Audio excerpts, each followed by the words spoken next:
বিশ্বম্ভর। সেই বহু গুণান্বিত মানুষটিকে নিয়েই আজকের আমাদের অনুষ্ঠান।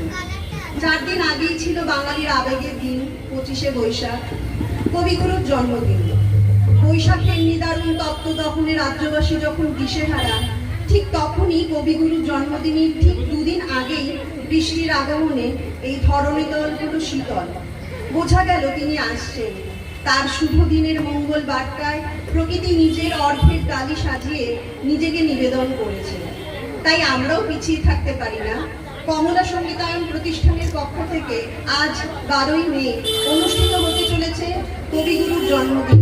আর তাই বৈশাখকে আহ্বান করে সমবেতভাবে আমরা গেয়ে উঠতে পারি, এসো হে বৈশাখ এসো এসো।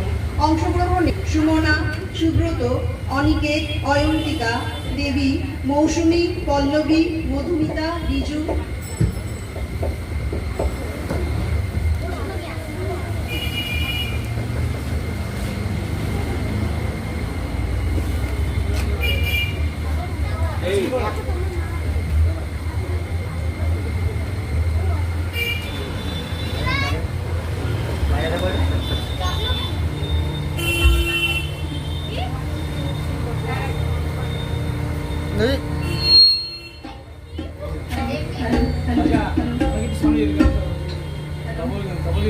अच्छा,